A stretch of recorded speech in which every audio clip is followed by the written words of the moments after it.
Well, this is much worse than Fallujah, for It's sure. worse. Partly because, yes, because of the density of civilians that are packed in there, and the Hamas unwillingness to let them or to continue using them as shields, because they can see that the objective given to the IDF by Prime Minister Netanyahu, it's guaranteed that they're going to continue using force against civilian targets.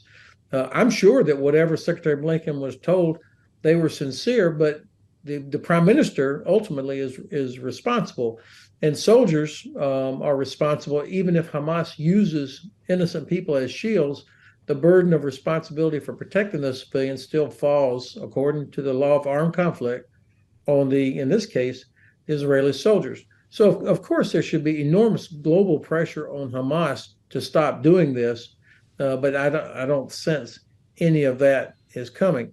And of course, this creates a massive, not only a massive political problem for our president, but frankly, Mhm. worse, the Kremlin is the biggest beneficiary of all of this. I mean, Hamas accomplished in one day what Putin could not do in 2 years, and that was to make the West forget about Ukraine. And so, and the Wow. way this thing is such a mess, and it's so devastating for innocent people, and you've got people focused on Israel and not on helping Ukraine defeat Russia. So it's not just about resources being diverted, but it's about institutional and emotional energy that's being diverted. Hmm. Iran is Russia's closest and only real ally. Russia is Iran's closest and only real ally.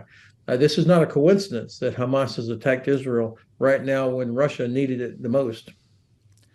That's remarkable because it certainly turned our attention here in Washington as well, General. I don't have to tell you, I'm sure this is partly why lawmakers don't feel as motivated to fund the war in Ukraine. There seems to be a much greater appetite to help Israel, which I think you could argue needs the money less. What do you think?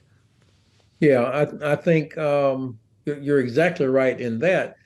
This is where the president has got to lay out to the Congress and to the American people why Ukraine matters to us, why our economy, our prosperity is tied to European security and stability and prosperity.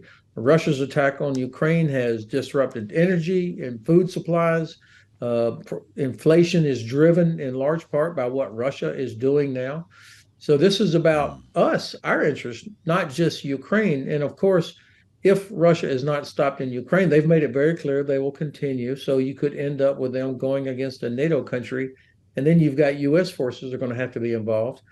And of course, the Chinese are watching to see, does the US, with all of our allies, do we have the political will, the industrial capacity, and the military capability to help Ukraine defeat Russia, Mm. help Israel defeat Hamas, while still pushing Israel to accept a two-state solution, deter Iran from expanding or escalating this conflict, and then for China to see that we still have enough left over to deter them from making a terrible miscalculation. So we've got to get organized in the West. We've got all these allies, but we're not addressing these challenges as a whole, and I think that's what we've got to do.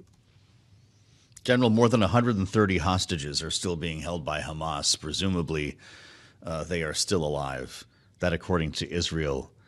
At what point do we see special forces begin extracting them, or do they simply not know where they are? Excellent question.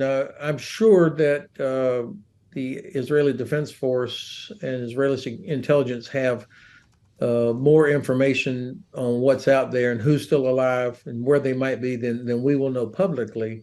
But it's still got to be very difficult. Hamas, and I mean, Hamas doesn't even control all of the bad guys in there. So um, it will be difficult to get 100% confidence that we know where everybody is and that we can get them out.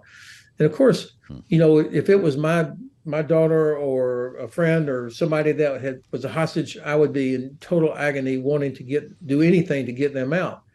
But if you can step back from it and put yourself in the shoes of national leaders, hostages, even if you rescued every one of them, Hamas could go get more.